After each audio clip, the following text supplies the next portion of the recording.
Hola a todos, ¿cómo están? Nuevamente aquí yo les voy a hacer una presentación que en este caso va a estar basada en las manifestaciones clínicas de los estados de shock. Obviamente yo voy a estar un poquito más enfocada al área de cardiología en cuanto a situaciones o enfermedades cardíacas que pueden desencadenar estos estados de hipoperfusión. Ya es una clase un poco más corta que la anterior y espero que la puedan como entender súper bien. Y cualquier consulta o duda lo pueden abordar con la doctora Marcela o si no, también al final de la presentación les voy a dejar un correo en caso que tengan dudas. Así que vamos a avanzar. En primera instancia tenemos que saber qué es el shock o cuál es el estado de shock. Acá hay una pequeña descripción de, de lo que es, ¿ya? Que al final es un estado donde hay una disfunción de la circulación, en donde la demanda de oxígeno por parte de los tejidos supera la capacidad de la entrega de este mismo, ¿ya? Esta deficiencia en la entrega de oxígeno genera una incapacidad para suplir las demandas metabólicas que tienen todos los órganos, ¿ya? Y del punto de vista clínico, su definición es más difícil como de precisar y al final nos enfocamos en la evaluación clínica del paciente en cuanto a lo que es perfusión. Eso nosotros también lo conversamos en la clase anterior respecto a los estados de hipoperfusión y cómo poder identificarlos, ¿ya? Entonces, los pacientes tenemos que siempre evaluar en cualquier situación de consulta, ya sea por una vacuna o no, eh, el tiempo de higiene capilar, ya las diferencias de temperatura. Ahora obviamente aquí le coloqué central versus periférica. Hay eh, situaciones donde uno puede medir la temperatura central, que es un poco más invasiva, pero la periférica la podemos medir con el termómetro. Ya en los estados de conciencia, la diuresis, si el paciente orina, no orina, cuánto, poco, harto, ya parámetros macro hemodinámicos. No siempre en las consultas podemos medir presión arterial, pero si se pudiese hacer, hay que hacerlo, ya. Y la microperfusión a través de la medición del lactato en sangre, que eso ya normalmente se indica cuando ya hay sospechas de un estado de shock, ya.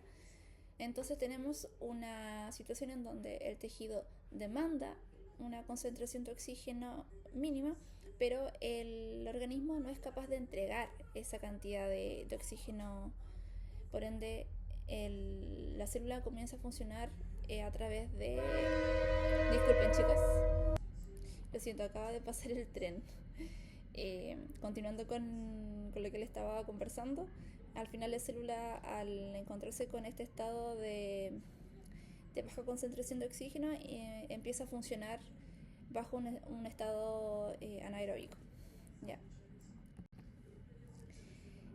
Respecto a la fisiopatología y cómo entender igual toda esta situación del transporte de oxígeno, de la demanda y todo, también tenemos que abordar la circulación mayor y menor, ¿ya? Porque aquí es donde se entrega el oxígeno a través de toda esta circulación, donde la sangre pasa a través de los tejidos y llega al pulmón, donde se carga de oxígeno.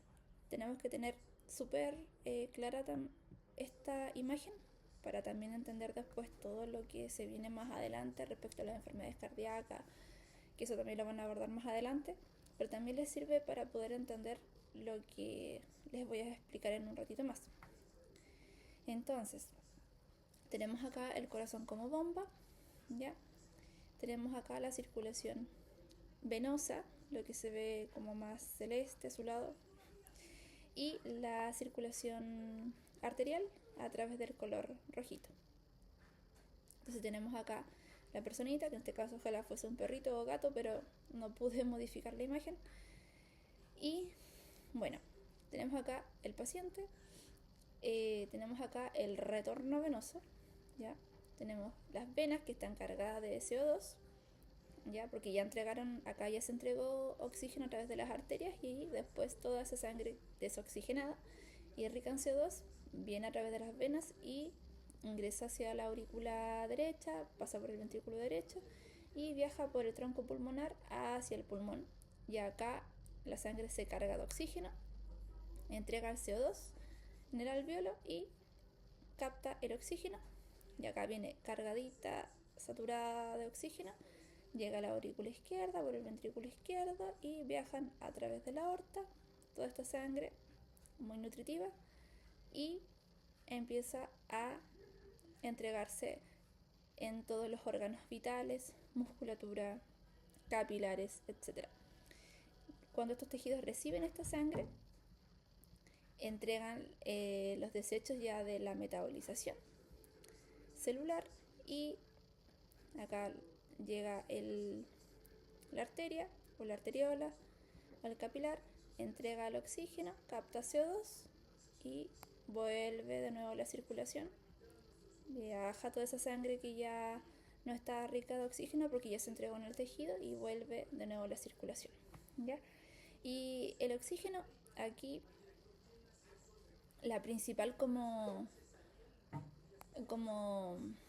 función que tiene el oxígeno al final en el tejido es poder generar energía, ¿ya? Y coloco acá a la mitocondria como ejemplo, ya que estos son orgánulos celulares que son encargados de generar la mayor parte de energía química, la cual es necesaria para poder activar todas las reacciones bioquímicas en la célula, ¿ya? Y en este caso son las causantes de generar ATP, por ende necesitan funcionar con oxígeno, ¿ya? Y en el caso de esta partícula, el oxígeno se transporta siempre. Acá tenemos la vena, tenemos el glóbulo rojo, y el glóbulo rojo tiene acá unas moléculas de hemoglobina, tiene aquí grupos hemo, se le dice. ¿Ya? Y tiene 4 grupos, y en cada grupo se va cargando una partícula de oxígeno. ¿Ya?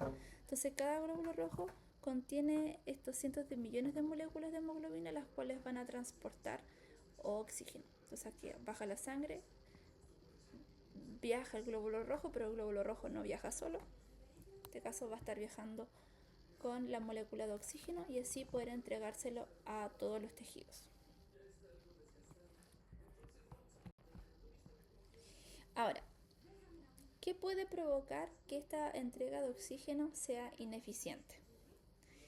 Y en este caso yo le coloqué un ejemplo como más técnico para que se pueda entender, donde hay situaciones donde puede fallar la bomba. En este caso me voy a referir netamente al corazón. Un corazón enfermo que no puede bombear un volumen sistólico eficiente va a provocar la caída la caída del gasto cardíaco, y en conjunto con eso va a provocarse una hipoperfusión, ya que no va a haber suficiente sangre para poder suplir todas las demandas metabólicas del organismo, por ende el paciente podría entrar en un estado de shock, ¿ya? Otras situaciones donde podría provocarse un estado de shock es si es que hay alguna afección en el tanque. En este caso, el tanque va a representar el vaso sanguíneo y el contenido sería la sangre como tal. Entonces, si tuviésemos situaciones donde hubiese, por ejemplo, una hemorragia, una deshidratación muy severa, podríamos encontrarnos también en un estado de shock, ya que el volumen de sangre circulante va a ser menor al normal, y eso también va a generar menor entrega de oxígeno y nutrientes a los tejidos. Y la otra opción es que hubiese algún problema en la tubería o en las cañerías, que en este caso se refiere netamente al vaso sanguíneo, no a su contenido. Y en este caso podríamos pensar quizás en una trombosis en una arteria súper importante, donde se genera obstrucción del flujo sanguíneo, y de ahí para adelante no va a haber ningún tipo de circulación, por ende los tejidos no van a recibir oxígeno ni nutrientes y van a empezar a generar energía a través del estado anabólico. Anaeróbico. Entonces, tenemos falla en la bomba, en el tanque, en el contenido o en la distribución de este, o quién lo distribuye en este caso. Entonces este esquema igual como que resume mucho los tipos de shock,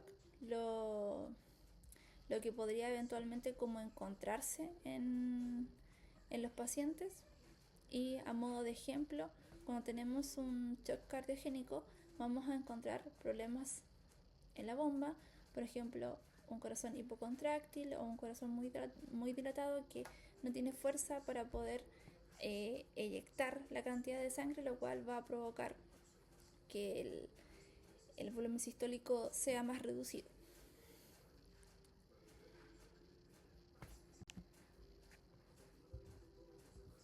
Entonces, en cualquiera de los estados de shock, estos van a representar un estado de hipoperfusión tisular global y una disfunción del sistema nervioso central.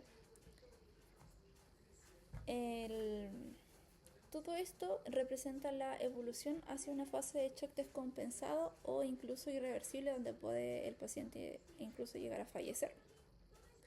Y todo netamente ya que la entrega de oxígeno es insuficiente para poder satisfacer las demandas metabólicas del organismo. El cuadro clínico es bastante común al estadio final de múltiples entidades críticas, las cuales se pueden agrupar en los siguientes síndromes modelo, ¿ya? Situaciones donde podríamos encontrar el shock según su origen. Tenemos el shock cardiogénico, el hipovolémico, el distributivo, que puede ser ocasionado por un proceso séptico o neuropático, y el shock obstructivo, que en el temario no estaba como descrito que lo conversara, pero igual lo menciono, porque igual es súper importante conocerlo. Entonces, en la parte del shock cardiogénico vamos a encontrar una falla primaria en la bomba cardíaca, que es lo que yo ya les había explicado. El corazón se vuelve incapaz de bombear suficiente sangre para cubrir todas las necesidades metabólicas del cuerpo, lo cual va a generar una caída del gasto cardíaco. Entonces, el organismo, frente a una falla en la bomba, va a querer priorizar ante todo mantener la presión arterial media. Y para poder sostener esta presión arterial va a activar una serie de mecanismos compensatorios que van a mantenerla por un tiempo, ¿ya? Porque estos mecanismos compensatorios igual se agotan, ya no son permanentes. Entonces, ¿qué va a pasar? Se va a activar el sistema de renina, angiotensina y aldosterona, que va a favorecer la retención de agua y sodio, el cual también va a ayudar a que aumente el volumen circulante, va a haber vasoconstricción. También va a estar representada, esta PAM se va a mantener también a través del sistema nervioso autónomo, estimulando el sistema simpático a generar una frecuencia cardíaca mucho más alta. Recuerden que el gasto cardíaco también está influido por la frecuencia cardíaca, entonces a medida que el corazón late más rápido, empieza a entregar mayor cantidad de sangre y mayor perfusión para el paciente, pero también recordemos que esa frecuencia cardíaca tiene un límite. Si supera cierto rango, ya el corazón deja de ser eficiente. Y también tenemos la vasopresina, que al final es una hormona que favorece la distribución de la sangre a través del vaso sanguíneo, generando vasoconstricción.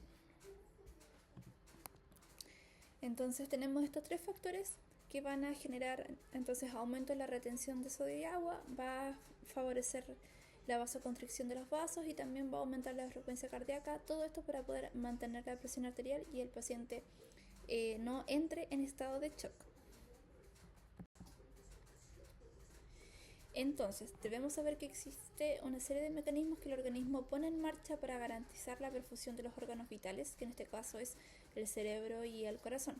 ¿Ya? La circulación cerebral y coronaria dependen de un mínimo de presión sanguínea, siendo la finalidad de estos mecanismos poder mantener la presión en rangos normales para así mantener todo controlado. Al final ese es como el objetivo.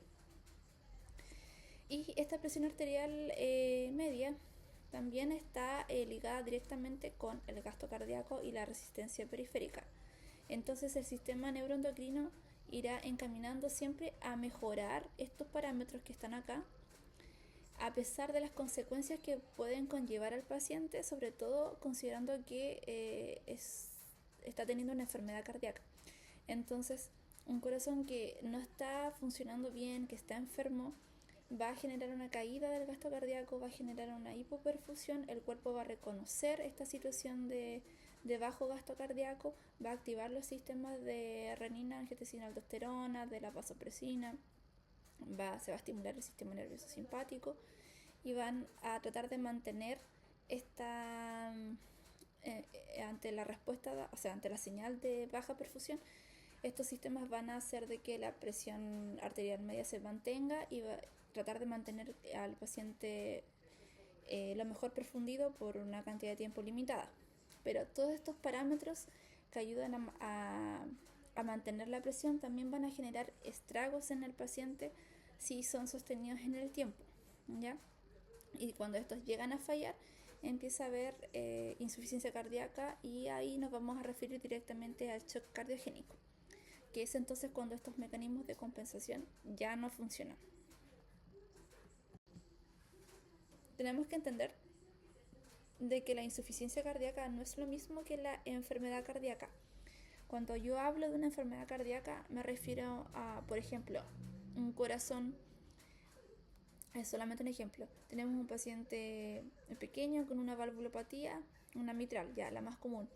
Tenemos un corazón con la válvula un poco más deformada, ya con un poquito de depósito de estos mucopolisacáridos en el velo, ya, pero tenemos este engrosamiento que lo vemos a través de la ecocardiografía, pero no vemos reflujo, o puede que exista algún reflujo mitral que podemos ajustarlo a través del fonendo. Vamos a escuchar un soplo, pero la verdad es que el corazón no se está estresando por eso, el reflujo es mínimo, el engrosamiento de la válvula no es tanto, por ende existe la enfermedad cardíaca, pero el corazón está siendo muy autosuficiente, por ende no necesita de los mecanismos compensatorios para poder seguir adelante.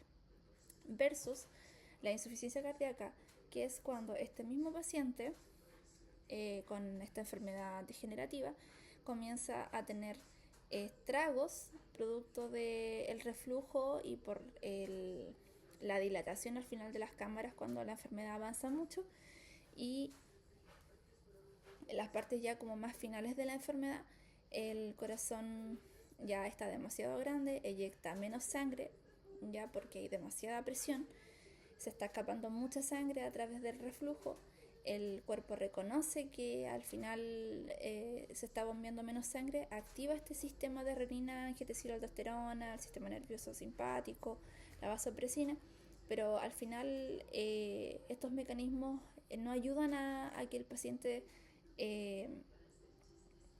compense del todo la falla en la insuficiencia y empiezan a haber estragos producto de todos estos mecanismos compensatorios. Entonces la insuficiencia va a ser el síndrome por el cual los mecanismos homeostáticos ya son incapaces de mantener la circulación adecuada para las necesidades y son causadas por dos situaciones, ¿ya? Una es la enfermedad cardíaca como tal. Yo les hablaba de que teníamos el corazón con la válvula un poquito enferma, con un pequeño reflujo, pero sin problemas, pero a medida que la enfermedad avanza, empieza a haber sobrecarga de volumen, el corazón se agranda y empieza a haber fallo en la liberación de la sangre por todas estas presiones tan altas y al final el paciente se descompensa. Y también tenemos la situación donde las consecuencias de los mecanismos compensatorios empeoran el cuadro clínico. Entonces, en cuanto a las enfermedades cardíacas que generan sobrecarga de volumen y que de enfermedad cardíaca pueden progresar a una insuficiencia cardíaca, tenemos la valvulopatía mitral degenerativa, la cardiomiopatía de fenotipo dilatado, ¿ya? Un ductus arterioso persistente, que son enfermedades que cuando avanzan, provocan sobrecarga de volumen y una probable insuficiencia cardíaca futura. Las enfermedades con sobrecarga de presión tenemos la hipertensión pulmonar, la estenosis aórtica, la estenosis pulmonar también, donde el corazón tiene que vencer demasiada presión para poder mover sangre y eso a la larga también genera remodelación de las cámaras cardíacas, menos sangre eyectada y la consecuente insuficiencia cardíaca a futuro. Tenemos también situaciones donde hay insuficiencia miocárdica, como la cardiopatía de fenotipo dilatado nuevamente, o arritmias o taquiarritmias que de repente provocan fallo en la eyección al final o del gasto cardíaco. Situaciones donde hay disfunción diastólica, en este caso tenemos la cardiomiopatía de fenotipo hipertrófico también, que genera esta relajación inadecuada del corazón, y alteraciones en el ritmo. Bueno, eso ya lo había mencionado, pacientes que están fibrilando con taquicardias ventriculares, no eyectan nada de sangre y también pueden provocar al final una insuficiencia cardíaca por lo mismo. Y en relación a las consecuencias de los mecanismos compensatorios, cuando un corazón está eyectando menos sangre y el cuerpo reconoce que algo no anda bien, activa los mecanismos compensatorios. Y acá el corazón que está eyectando menos sangre es un corazón que está más grande, que tiene sobrecarga de presión, que está moviendo mayor cantidad de sangre, y que al final la musculatura cardíaca y toda la actividad miocárdica se ve igual bastante como congestionada y sobrepasada. Entonces, cuando se activan estos mecanismos, claro, el cuerpo dice, uy, tengo menos sangre, entonces voy a producir más volumen para que me pueda perfundir.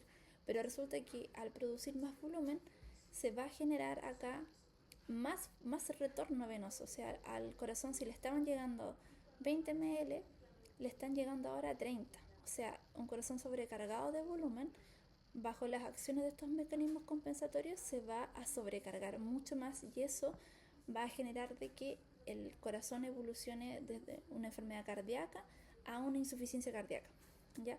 Por los mismos mecanismos. Entonces, estas dos situaciones son las que al final van a desencadenar esta falla en la bomba y al final el consecuente shock en el paciente.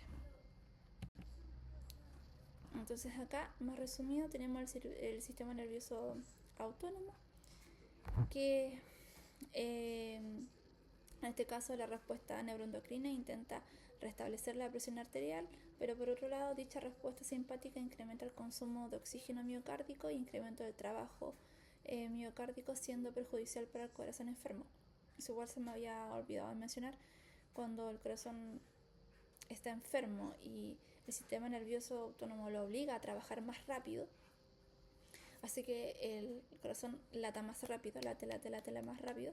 Y yo también les comentaba que la frecuencia cardíaca también tiene un límite para ser efectiva. Entonces, cuando esa frecuencia cardíaca supera, un ejemplo, ya los 200 latidos por minuto, se hace un corazón que está latiendo tan rápido y que para poder relajarse, el corazón necesita tiempo. Pero cuando tenemos una frecuencia muy alta, el tiempo para relajarse y poder cargar sangre va a ser menor. Y recuerden que el corazón se nutre a través de las arterias coronarias, ¿ya? Y el momento en donde el corazón se nutre, donde él mismo se irriga sangre, es cuando el corazón se llena, ¿ya? Cuando el corazón se llena, el ventrículo se carga de sangre, y cerca de los velos de la válvula aorta se encuentran unos caminos que son el caminito que toman las coronarias para poder nutrir al corazón. Entonces, la diástole o la relajación del miocardio es súper importante para poder nutrirse el mismo. Y si tenemos una frecuencia cardíaca demasiado alta, la relajación y la carga de sangre que va a tener ese corazón va a ser mucho menor. Entonces, eso obviamente va a generar que el corazón se estrese mucho más y que esté trabajando con menos aporte de oxígeno, ¿ya? Y eso va a ser muy perjudicial. Y por otro lado también tenemos lo que ya les había comentado, el sistema de renina, angiotensina y la vasopresina, que al final aumenta la retención de sodio y agua, aumenta el volumen plasmático y la presión diastólica ventricular. Entonces, en este caso, un paciente con la enfermedad valvular, con una regurgitación de sangre importante, este sistema va a determinar un aumento en la presión diastólica ventricular y el volumen plasmático, produciendo aumento de la presión venosa hasta sobrepasar la capacidad de drenaje de los vasos linfáticos, y al final va a instaurar una falla cardíaca congestiva. O sea, el paciente se va a llenar de líquido los pulmones, va a haber edema pulmonar y por otro lado va a haber ascitis si es que también está fallando al lado derecho del corazón.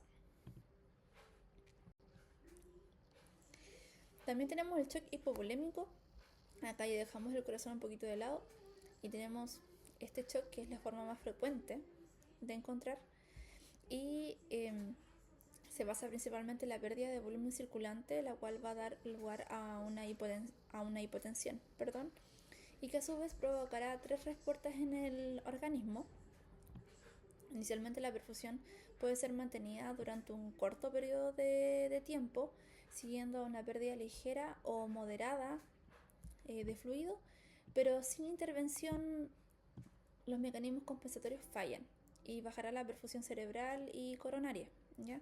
Si disminuye el aporte de oxígeno, los tejidos van a pasar a un metabolismo anaeróbico y van a acumular una deuda de oxígeno. Y bueno, las concentraciones en ese caso de lactato se van a relacionar directamente con la extensión de la perfusión. Entonces, mientras más alto esté el lactato en sangre, nos va a indicar de que la perfusión cada vez va a estar más alterada en el paciente. Entonces, en este tipo de shock, que es el más frecuente, vamos a ver una pérdida crítica del volumen intravascular, ya sea de sangre o plasma, el cual va a disminuir la precarga en el corazón y también, en este caso, el retorno venoso. Al igual que en el caso anterior, esto va a desencadenar un reflejo simpático adrenal, la activación del sistema de renina, de la liberación de la hormona antidiurética, ¿ya? Que al final van a hacer de que se retenga más agua y sodio en sangre para mantener al final la presión venosa y el paciente no se descompense.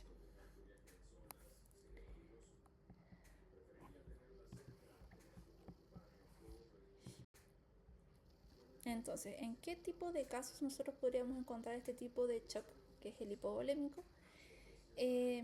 Bueno, tenemos la más común, que es cuando hay cuadros de hemorragia, ya cuando un paciente, no sé, tiene un trauma por atropello y justo el golpe le dio a nivel abdominal y hay hemorragia, el vaso se fracturó, ya, o hay alguna lesión intestinal importante. Esa hemorragia, si no se controla, si ese paciente pierde más del 30% del volumen de sangre, puede entrar en estado de shock, ¿ya? Por otro lado, tenemos la pérdida de fluidos, lo mismo cuando un paciente está deshidratado, pero así, ya un 9%, ya casi con los ojos hundidos, ya también es una señal donde hay que preocuparse porque el paciente puede entrar en un estado de shock hipovolémico por la pérdida de electrolitos y en conjunto con eso agua, ¿ya? Y también tenemos la venodilatación, que al final cuando este vaso sanguíneo pasa de ser así, un vaso sanguíneo así entrega un aporte de sangre regular, pero un vaso sanguíneo así de grande con la misma cantidad de volumen va a aportar menos contenido, o sea, va a aportar menos sangre al final, porque la cañería no va a estar cargada, va a transportar menor cantidad, porque la cañería está demasiado grande, ya se pierde espacio. Y por otro lado, tenemos el shock distributivo, que en este caso se basa en una anomalía en el tono vascular, donde hay una vasodilatación, pero gravísima. O sea, si esto ya era grande, es así, o sea, ya el vaso está demasiado dilatado y por ende va a haber una pésima entrega de sangre en el organismo. Aunque el volumen de sangre siga siendo el mismo, este no va a circular de una manera efectiva y no va a nutrir para nada los órganos vitales. Y bueno, al final esta vasodilatación va a reducir el flujo sanguíneo tanto en el cerebro, corazón y riñones, y al final va a desregular todo este sistema y se va a producir una fuga de líquido de los capilares hacia los tejidos circundantes, ¿ya? ¿Por qué puede pasar este shock distributivo? ¿Por qué puede haber esta vasodilatación tan extrema? Bueno, hay dos situaciones donde puede provocarse y lo más frecuente de encontrar son en casos donde hay una lesión neurogénica o en situaciones de sepsis. En el caso del shock distributivo por un origen neurogénico, lo vamos a ver cuando hay una pérdida del tono simpático por algún tipo de lesión que afecte la médula, ¿ya? Y en el caso de la sepsis, vamos a ver una hipoperfusión que básicamente va a estar inducida por las toxinas bacterianas, por una desregulación del sistema inmunológico, donde al final, al haber una desregulación en la respuesta ante las toxinas bacterianas por los inmunocomplejos que se forman, al final se desregula la respuesta y al final el sistema colapsa. Respecto al origen neurogénico, la causa más principal es netamente por el trauma cervical. Puede ser por golpes, atropellos, incluso podría ser ocasionado por una hernia, podría ser, ¿ya? Igual todo tiene que ver con el lugar donde la lesión se origina. Casi siempre tiene que ser hasta, me parece mucho que hasta la vértebra torácica 7, de ahí hacia atrás, desde las cervicales hasta la T7. Si existe una lesión en esa área, podríamos encontrar situaciones donde se origine un shock neurogénico, que la lesión en estas zonas generan la pérdida de la lesión, o sea, generan pérdida del tono simpático, ¿ya? Y ocasionan de manera típica bradicardia, paradójica y piel caliente, ¿ya? Esto netamente por la dilatación extrema de los vasos sanguíneos. Esta condición crítica suele surgir por lesiones de la médula espinal, eso ya lo hemos conversado, y ocurre frecuentemente en el segmento cervical o torácico, especialmente aquellas anteriores a la T6, ¿ya? Perdón, me equivoqué, no era T7, era T6. Y bueno, al existir la falta de este tono simpático y la respuesta parasimpática descontrolada, van a generar unas alteraciones hemodinámicas por la interrupción de las vías simpáticas descendentes. Va a haber daño en exones y membranas neuronales en el núcleo, ya de la sustancia gris y raíz anterior, lo que conlleva una alteración al final del tono simpático total. Va a existir la vasodilatación de los vasos, disminución del llenado cardíaco, hipotensión y al final el estado de shock. Además, la reducción del tono simpático sobre el corazón va a generar una influencia vagal, que eso ya lo había dicho anteriormente, por ende el paciente se va a mantener bradicárdico todo el tiempo. Y respecto a la sepsis, coloco acá un paciente con diarrea, con sangre, lo típico que podemos ver en la clínica, un paciente, un cachorro con parvovirus.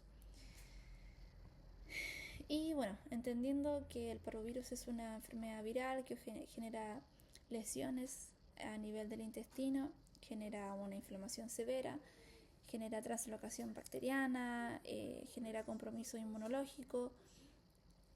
Esto puede llevar a un cuadro de sepsis donde va a haber vasodilatación extrema e hipoperfusión inducida por las toxinas bacterianas que al final son bacterias que al final encuentran como este estado del paciente como con su sistema inmunológico apagado y al final encuentran la oportunidad como para poder activarse y lesionar el tejido, ¿ya? Y al final la respuesta inmunitaria y desregulada a esta infección va a provocar la liberación sistémica de citocinas y la consiguiente vasodilatación y fuga de líquido.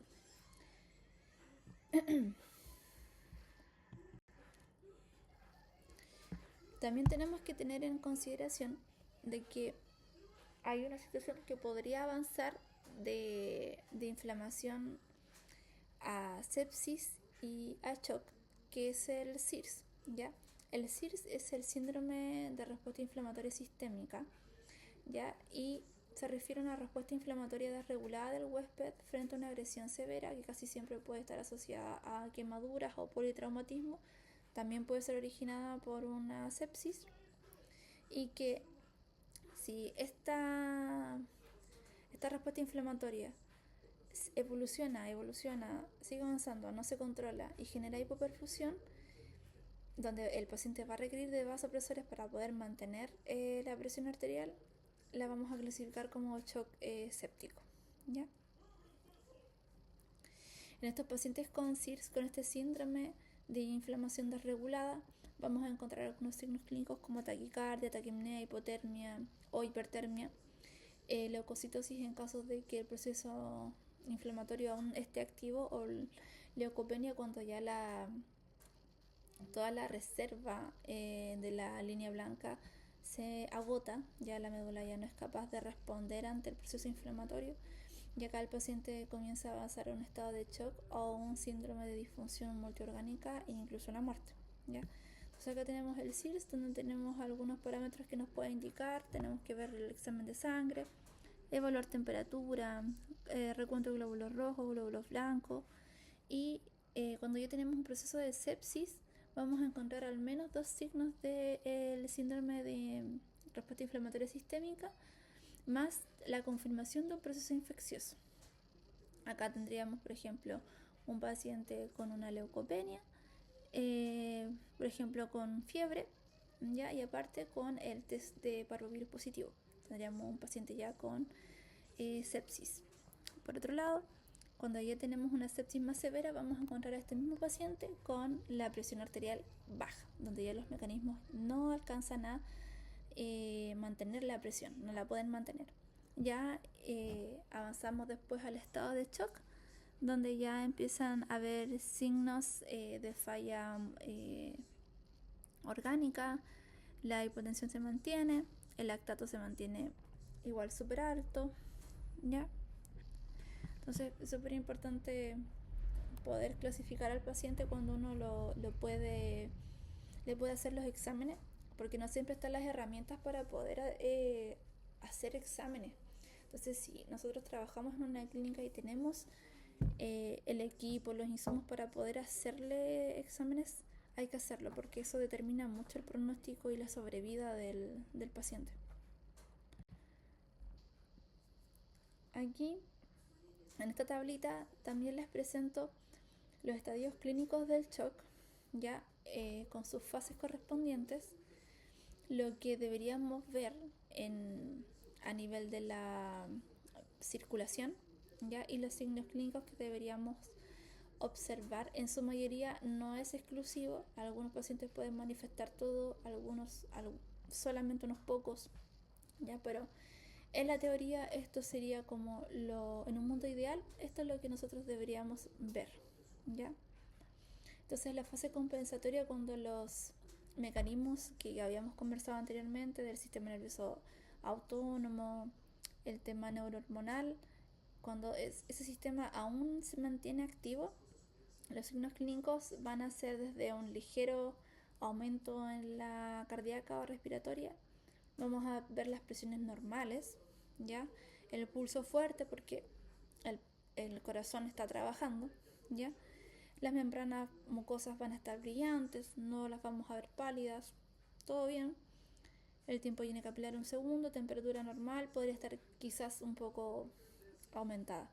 Cuando ya empiezan a fallar estos mecanismos, va a haber redistribución del flujo sanguíneo a los órganos vitales, como el corazón y el pulmón.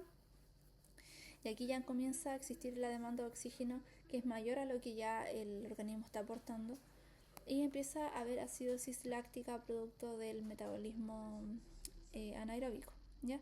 Y aquí el paciente empieza a manifestar la taquicardia, la taquipnea, empieza a respirar mucho más rápido para poder cargar también de oxígeno esa sangre, y también regular la acidosis metabólica. Se empieza a alterar el estado mental, baja la presión arterial y también el pulso se vuelve más débil y las mucosas suelen ponerse un poco más pálidas. Vamos a encontrar un tiempo de lleno capilar ya mayor a 2 segundos y podríamos encontrar las extremidades frías o incluso un paciente con hipotermia. Y cuando avanzamos a la etapa ya del shock en sí, cuando ya se instauró, cuando ya no hay nada que hacer, cuando el sistema de autorregulación falló por completo, donde se pierde la respuesta simpática, cuando ya no hay ritmo cardíaco que pueda compensar la disfunción, ni tampoco el corazón no tiene la misma fuerza, vamos a encontrar también que va a haber edema pulmonar, porque al final va a haber filtración de líquido, ¿ya? Y el paciente ya va a manifestar signos más severos de esta descompensación, y vamos a ver bradicardia, arritmias, alteraciones del patrón respiratorio. El estado mental va a estar muy deprimido, va a haber una presión arterial por el suelo,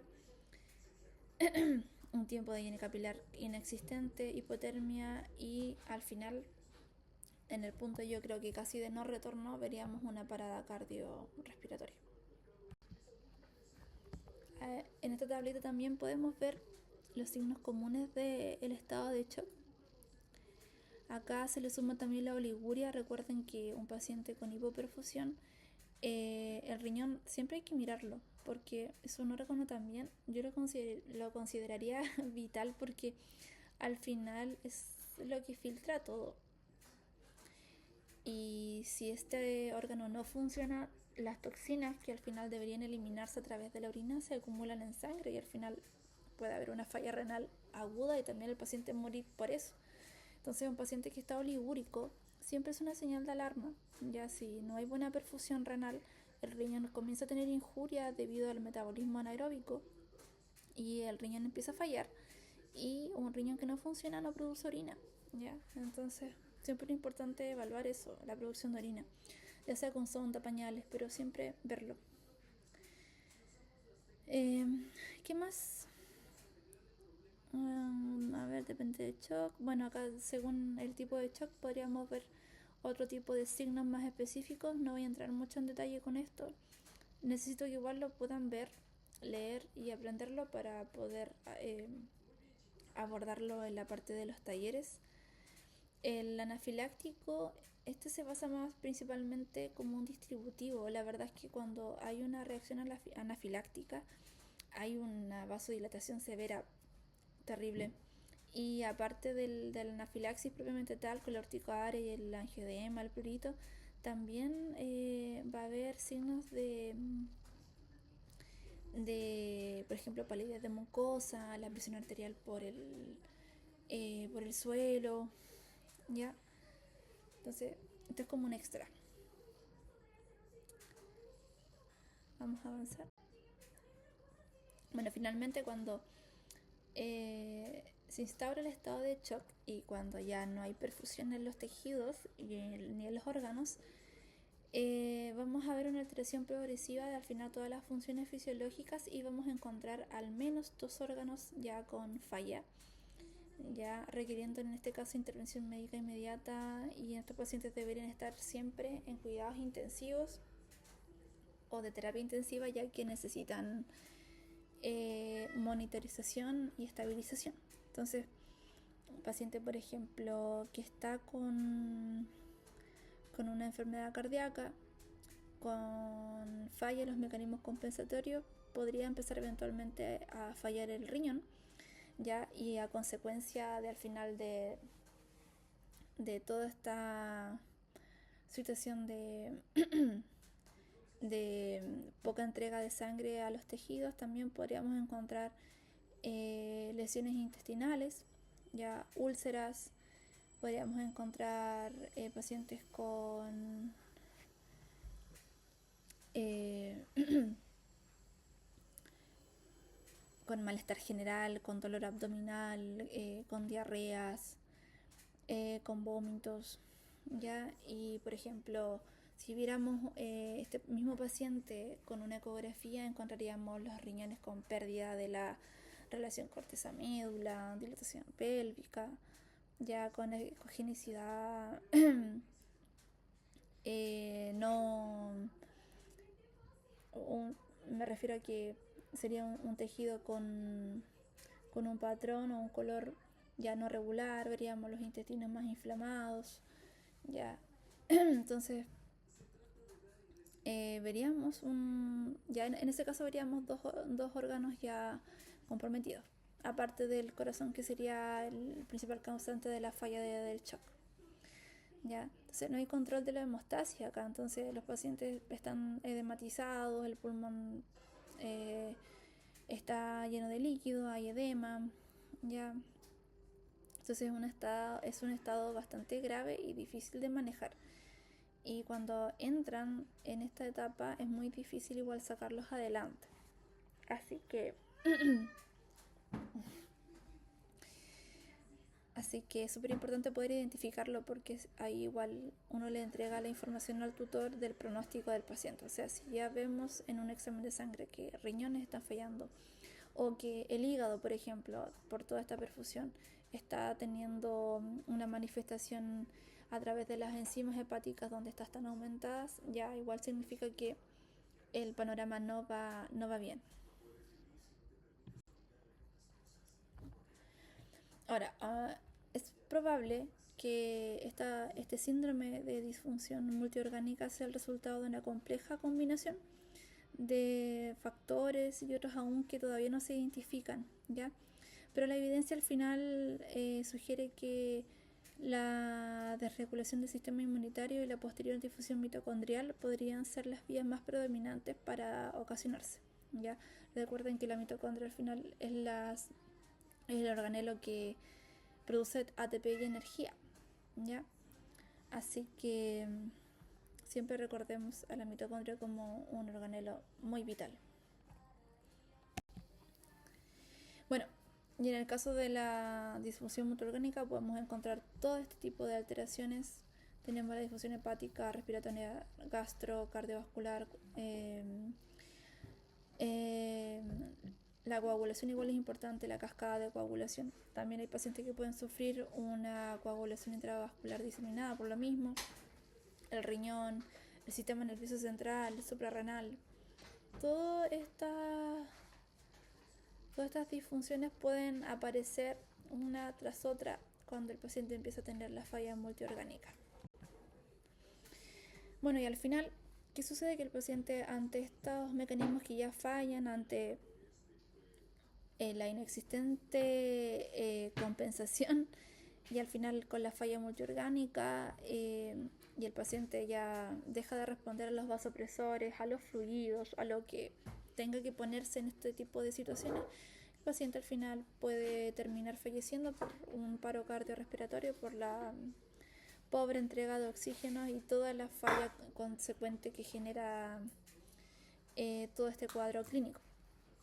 Ya ojalá nunca llegara a esto, pero en la práctica se ve mucho, sobre todo cuando los tutores esperan mucho tiempo para traer a los pacientes. Un paciente, por ejemplo, con parvo virus puede estar una semana en casa antes de traerlo a la consulta y tú ya le haces exámenes y tú ya ves que el panorama no está bien.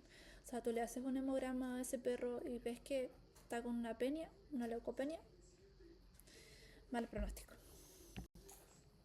Y como caso clínico, les pongo a Goliath, que es un boxer de 10 años que acude a urgencias porque llega con respiración abdominal. Ya saturaba en un 85%, tenía el pulso débil no concordante, tenía un soplo cardíaco de intensidad no definida, compromiso de conciencia y estaba oligúrico. O sea, el tutor mencionaba que ya el día de ayer había orinado casi nada y el día de la consulta dijo que ya prácticamente no había orinado, ¿ya? Bueno, con la evaluación anterior se le indicó ecocardiografía, se ve aquí la cámara ventricular izquierda y atrial grandísimas, dilatadas, dilatación del anillo mitral. Bueno, esto es una imagen, pero si fuera un video veríamos la hipocontractibilidad de su corazón, no se contraía nada, un ritmo cardíaco irregular compatible con una fibrilación auricular, para un paciente con estas cámaras enormes, un corazón que no tiene musculatura, que no se contrae y aparte con un ritmo irregular, casi de 300, o sea, no eyecta nada de sangre. Y este paciente, a modo de ejemplo, llevaba días así, o quizás semanas en esta condición y ya el paciente llega a consulta cuando ya no daba más. O sea, este paciente activó todos los mecanismos compensatorios y al final se desreguló porque no se trató a tiempo. Se le hizo una TFAS, estaba con edema pulmonar, se le hizo una AFAS, ascitis, ¿ya? Estaba con una consecuente falla cardíaca congestiva, pero también recordemos que dentro de las fases finales del estado de shock también tenemos una desregulación en la hemostasis, así que esto igual puede ser, pudo haberse potenciado el edema pulmonar de la falla cardíaca por el mismo estado de shock del paciente.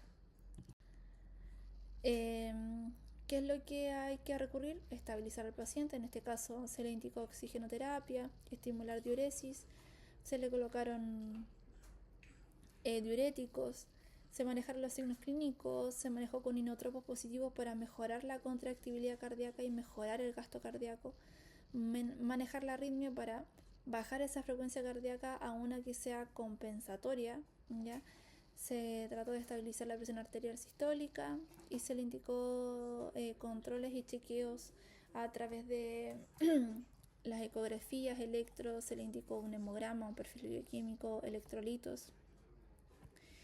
Y bueno, dentro de lo que fue exámenes de sangre de este paciente se reveló que había aumentos en los niveles de urea, creatinina y fósforo en sangre, así que eso indicó de que el paciente estaba comenzando a tener una falla renal, producto de la baja perfusión